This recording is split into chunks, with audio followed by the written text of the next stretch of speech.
It's Wednesday, the 28th of May. I'm Alec Hogg, and here's your BizNews Briefing.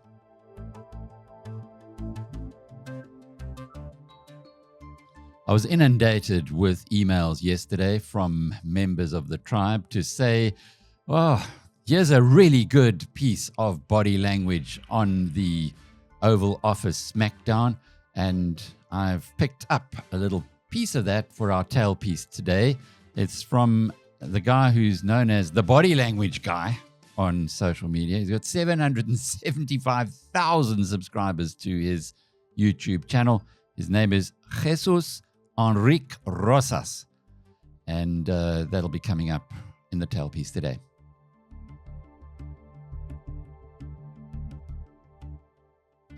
But we got lots more news to update you with, starting off with evidence that's emerging that the horrific state pensioner-funded operation Daybreak, where the chickens were eating each other because of just bad management. It's not an isolated exception, apparently. Zirk Gous, who's spokesman for the Association for Monitoring and Advocacy of Government Pensions, says that enough is enough. He spoke with my colleague Christine. Zirk, who should be held accountable ultimately for these bad investments with government employees' pension money? That's a very, very good question.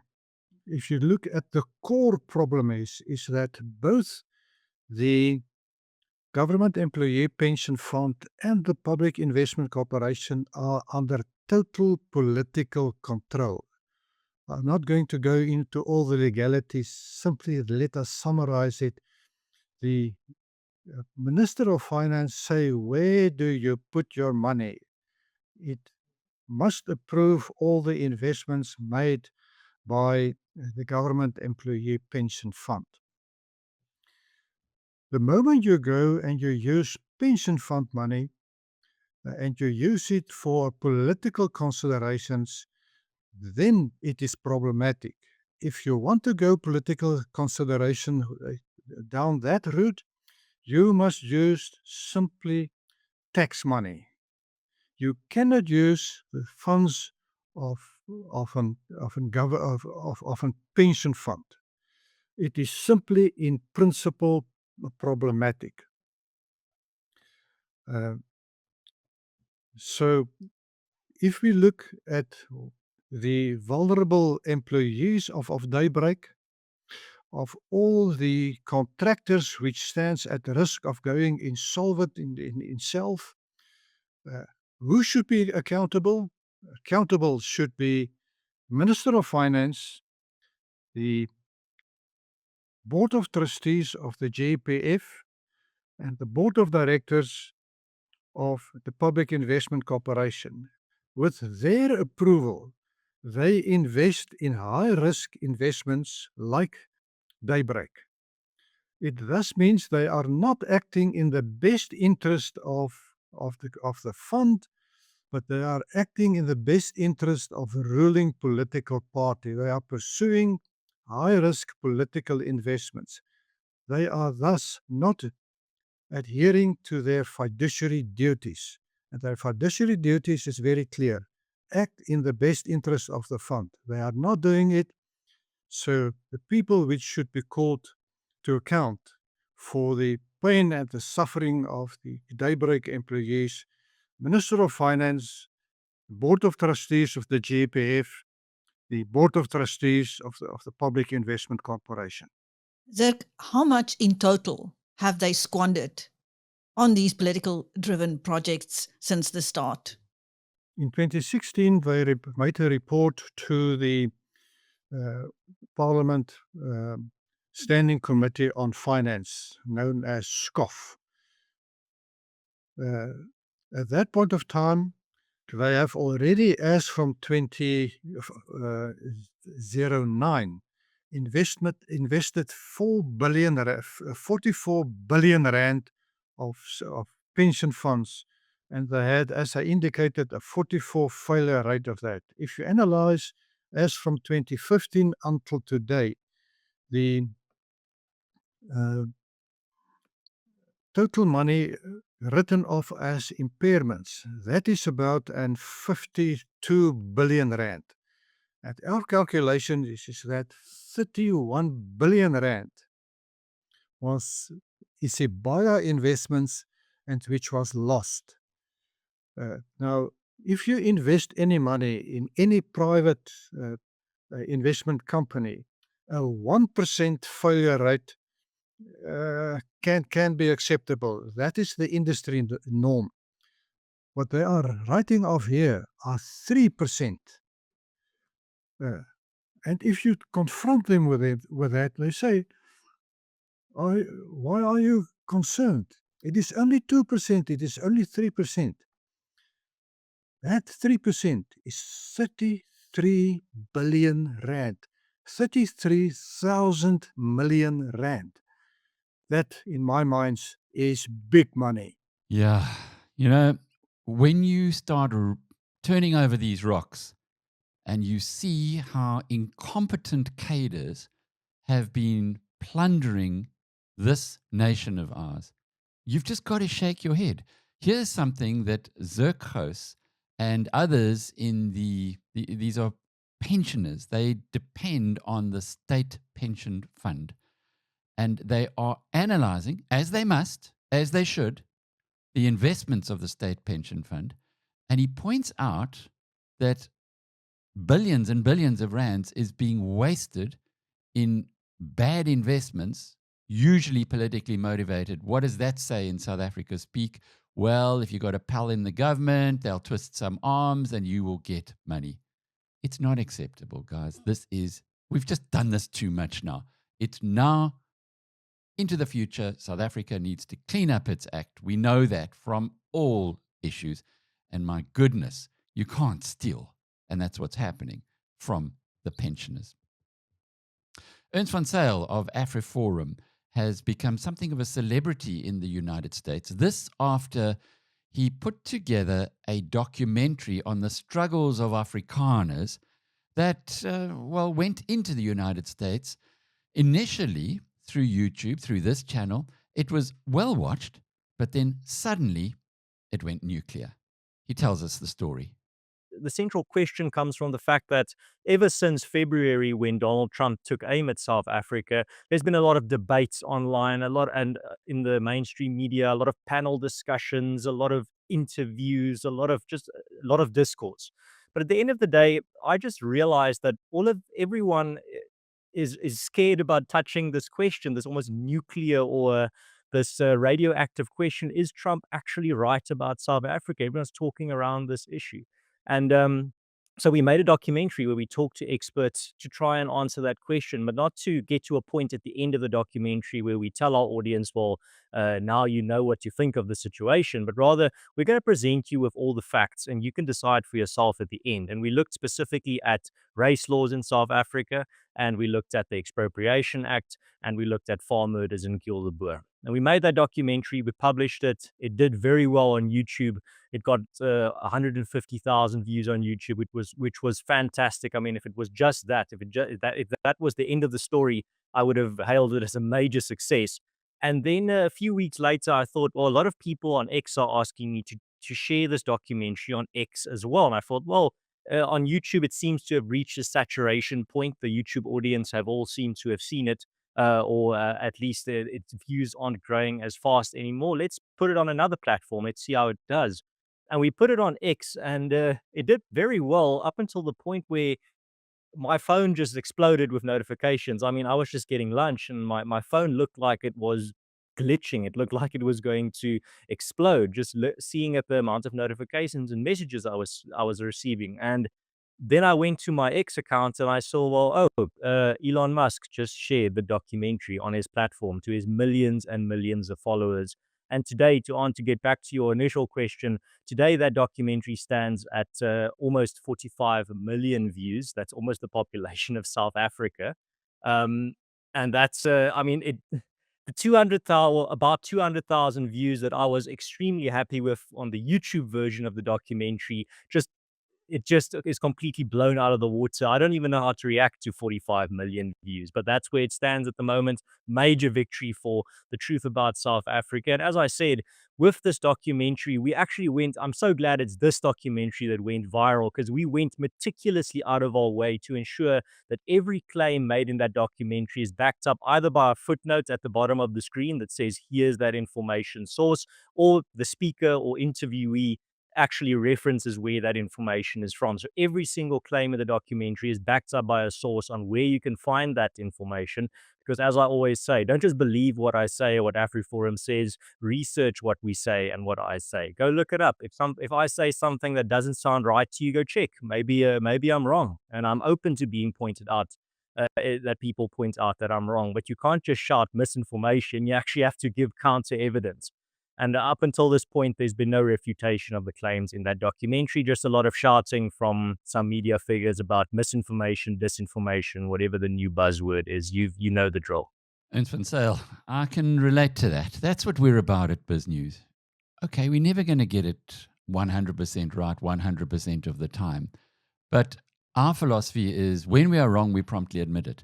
So if there's stuff that you see on BizNews, if there is information that you see on this program where you say we got it wrong, well, show us and we'll fix it and we'll correct it. And that is the difference between what Ernst van Zyl is talking about now and what his critics appear to be saying. If there is something that they have done incorrectly, he says, show us, and we will then have a look at our references and put the one against the other. And that's really what society is about. That's what life is about. That's what science is about. That's what progress is about.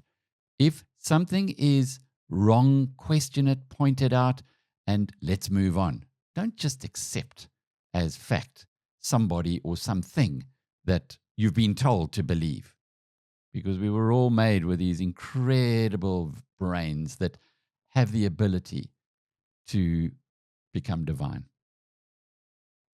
Okay, that's my little spiel for the day. On to Ian Cameron now.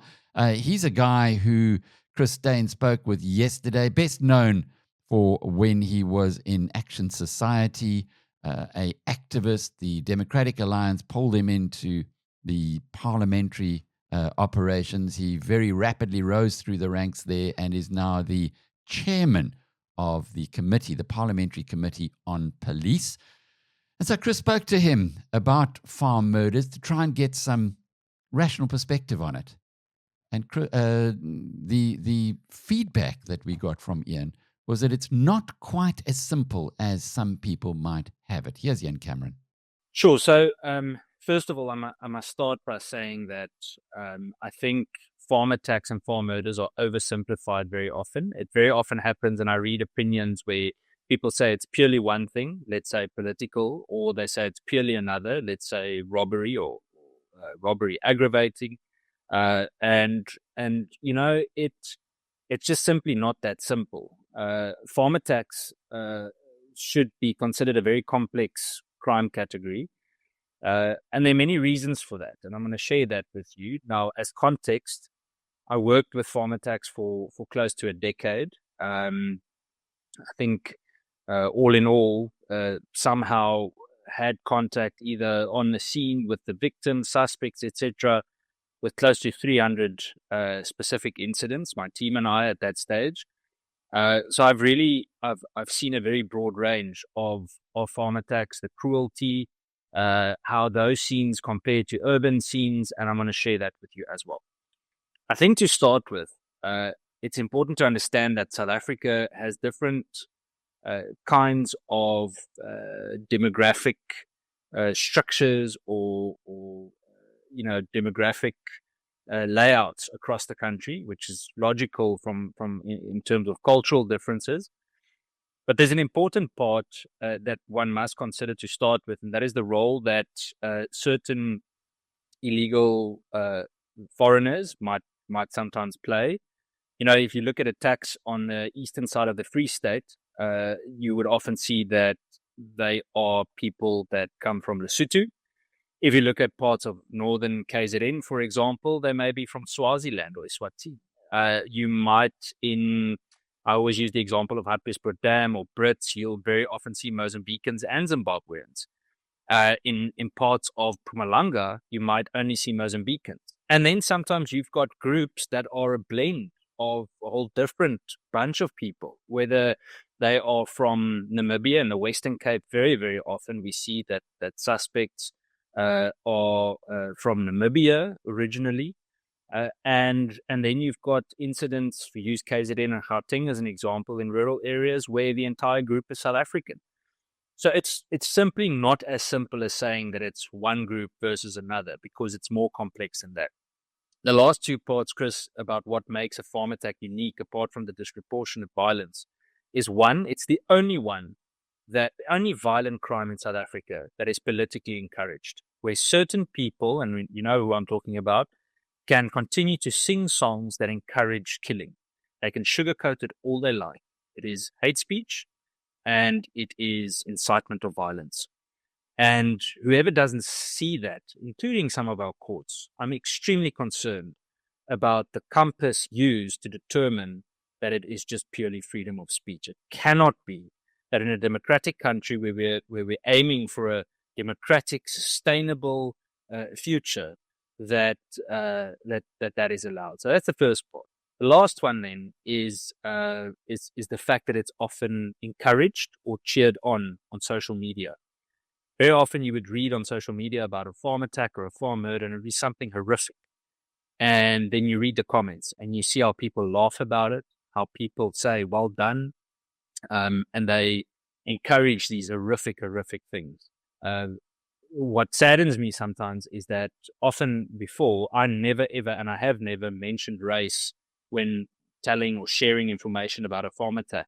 The assumption is very often made that because I said it's a farm attack, that it's a white victim, and then it gets cheered on and they would specifically say, "Yeah, you white, this and that." As soon as I say, "But hang on, it wasn't a white person," then suddenly it goes quiet. There's this awkward silence, and it shouldn't be that way.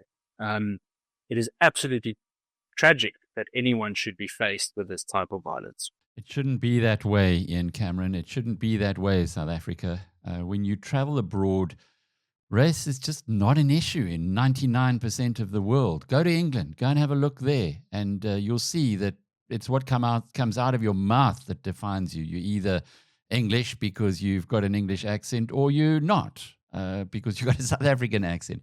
It doesn't matter what the color of your skin is. And yet here in South Africa, this obsession that is continuously fueled by politicians, and we'll see more of that coming later in the program, in the body language segment, is just, well, it's time to move beyond it. I'm sure everyone will agree to that. A little bit of investment information now, and starting off with a new listing. Well, not a new listing, but a new type of listing on the Johannesburg Stock Exchange. A while back, Anglo American was attacked for a takeover bid by BHP Billiton.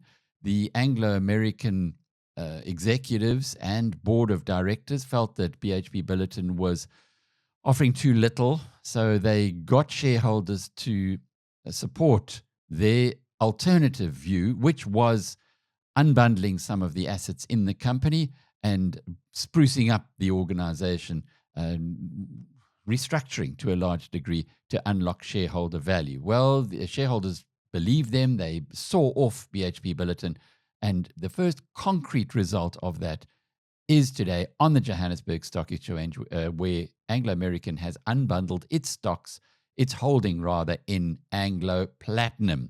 Anglo Platinum's taken the opportunity of its new independence to change its name, and it's now called Valtera Platinum.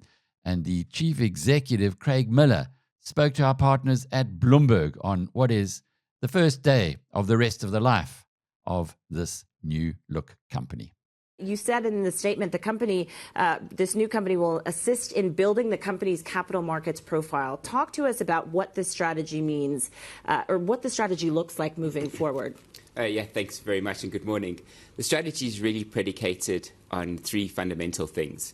Operational excellence, really creating sustainable shareholder returns, and really thinking through the fundamentals for the PGM market and how we can create future demand for the products that we mine. And so when I think about operational excellence, that really has been focused around really creating value from the assets that we have within the portfolio. So both our assets here in South Africa and then also in Zimbabwe, so Mogalakwena, Amandelbult, Mototolo and Unki, and really then also the integrated value chain that we have. So we go from mine all the way through to refining, and we believe that given the resource endowment that we have, that we can extract further value from that. And then as a company going forward, we're really focused around value over volume. So really creating that value from the assets and then being incredibly disciplined in our capital allocation. And therefore thinking through superior shareholder returns as we embark on our new journey as Valtera Platinum. What are you looking to do in terms of value? Like, where are you investing in to ensure that you get the most value within this new spin-off? Yes, so as I said, we've got an incredible endowment in multi-decade life assets in the PGM sector. The assets that we have are really world-class, and therefore our opportunity is to extract the value from our existing asset base. And so we're focused around continuing our exploration at Mogalakwena and potentially going underground at our Mogalakwena mine, which has a life in excess of 80 years.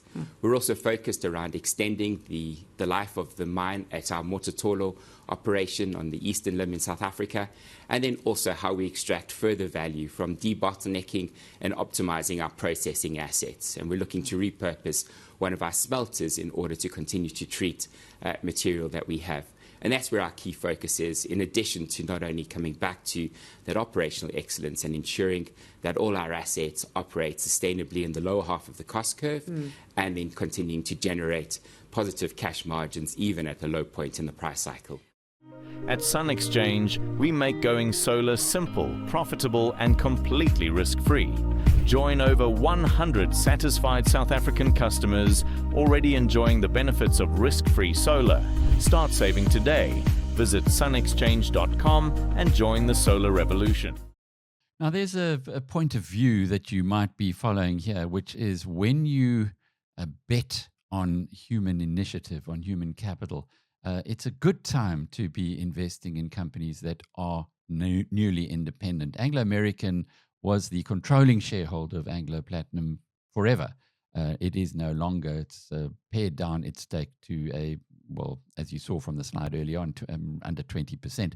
But that means that Anglo Platinum and its management now make the decisions. It's similar to what happened at Thungela Coal, and that was one of the best performers after its spin-off from the Anglo-American operation a couple of years back. Maybe there's a tip for us there.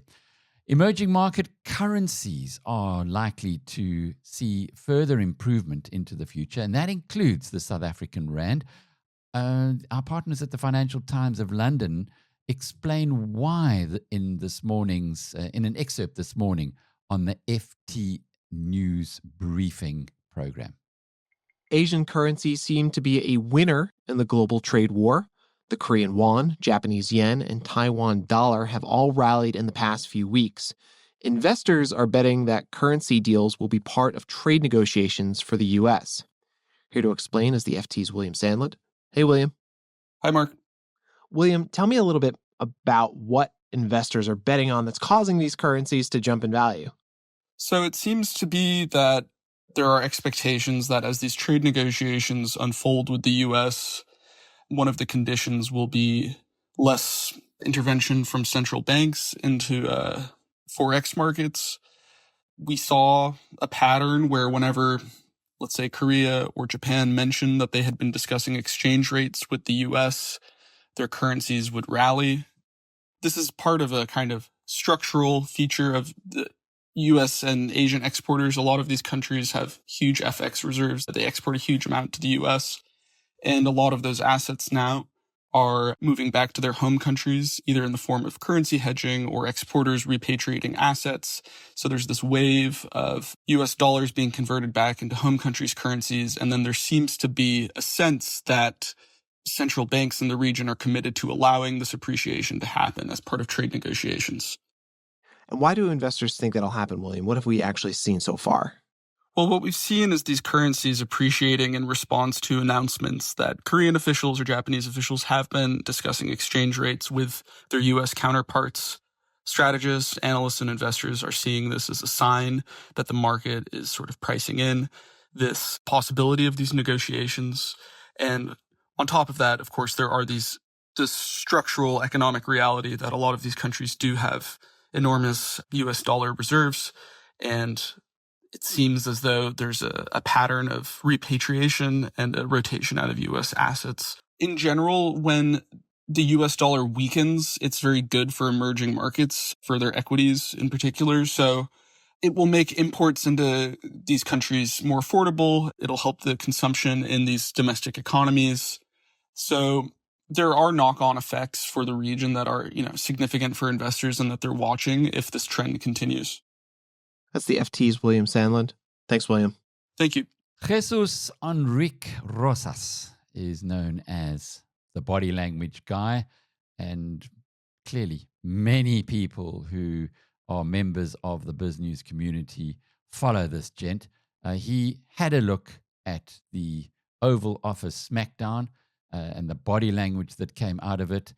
You can watch the full video on YouTube on his channel, as well as on the BizNews TV channel. You can see all of the videos from the program today. But let's have a little taster of what this body language expert thought of Cyril Ramaphosa's performance last week. We were taught by Nelson Mandela that whenever there are problems, people need to sit down around a table. Notice what Trump is about to talk do. About them. Well, and this is precisely what we would also like to talk about, including, of course, trade matters, investment matters. So the issues that concern you as the United States. Those are all racist. These are all deaths. He just gives him the bunch of papers. He doesn't say anything. He just gives him that. This is cinema. This is absolute cinema. This has always been. This Oval Office encounters keep getting better and better. And that scene of, you see how many crosses they have. Those crosses, that's a dead person in every one of them. And those trucks or cars are paying their respects to all of those dead people on a Sunday morning. Notice that Trump is talking about people paying their respects to the dead. And notice the attitude of Ramaphosa when Trump says that. Paying their respects to all of those dead people on a Sunday morning. I mean, it's like he is upset of what he's saying. Of all the things that he could be upset, he's upset about people paying their respect to the dead. You notice from his body language that this guy is not a good person. This guy is not a good person. I'd like my minister. This is my favorite part. This is my favorite part. I'd like my minister of Agriculture, who is white, who comes from an opposition party to mine, who's joined my government at my invitation to address this very issue, including the question that you've just raised. Remember that he mentioned that since he has a white Minister of Agriculture, then nothing is happening to whites in the country. Can you imagine if the races were reversed? A white guy says, "Hey, I brought my black Minister of Agriculture, so nothing is happening to blacks in our country." It's like it's like the Chinese that they always make sure to have a blonde guy in the team, in business teams. So they have like, we have a blonde guy. We can brag about having a blonde guy. This is like DEI in reverse. We have a white Minister of Agriculture. Yeah, this is DEI in reverse. Well, in fact, it's exactly the same as DEI, not exactly in reverse, but you get the idea, right? It's a stupid argument. That's how the world sees us. 340,000 people have watched the full video of the body language guy. I'm Alec Hogg. Be back tomorrow with tomorrow's briefing. Until then, cheerio.